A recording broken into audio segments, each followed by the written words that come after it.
నిన్న పత్రికలు నా యాత్ర గురించి, తెలంగాణ జాగృతి యాత్ర గురించి రాయడంతో పాటు కేసీఆర్ గారి ఫోటో లేకుండా యాత్ర చేస్తామనేటటువంటిది ప్రధానంగా ప్రచురించారు.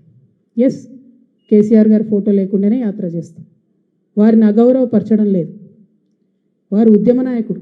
వారు లేనిది తెలంగాణ రాదు, రాలేదు, ఇంపాసిబుల్. కానీ ఇవాళ వారు ఒక పార్టీకి అధ్యక్షులుగా ఉన్నారు. ఆ పార్టీ నుండి నన్ను సస్పెండ్ చేయడం జరిగింది. ఆ పార్టీలో నేను ఇవాళ ప్రాథమిక సభ్యురాలుగా కూడా లేను.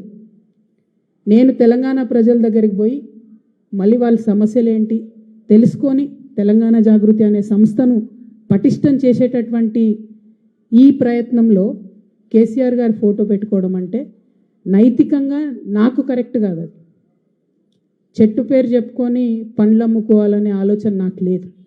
ఆ చెట్టు నీడన ఉన్నన్ని రోజులు ఆ చెట్టును సంరక్షించాలని, ఆ చెట్టును దుర్మార్గుల బారి నుంచి కాపాడాలని నేను చెయ్యని ప్రయత్నం లేదు.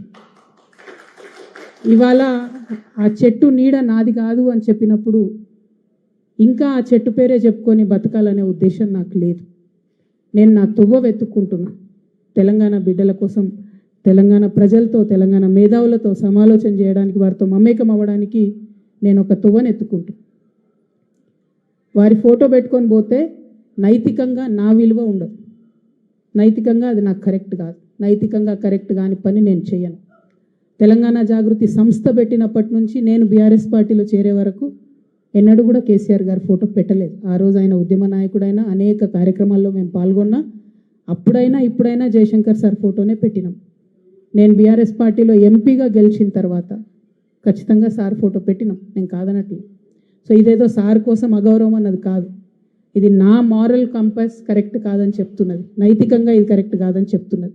కాబట్టి దీన్ని తప్పులు రాయకుండా నేను నా తరఫునే క్లారిటీ ఇస్తూ, మీడియా మిత్రులు నిన్నటి నుంచి అత్యుత్సాహంతో చెప్తున్నారు కాబట్టి నా తరఫున నేను ఇచ్చేటటువంటి క్లారిటీ. వారు నా తండ్రి గారు, వారి కడుపున పుట్టడం అనేది జన్మజన్మాలకు నేను చేసుకున్నటువంటి అదృష్టం.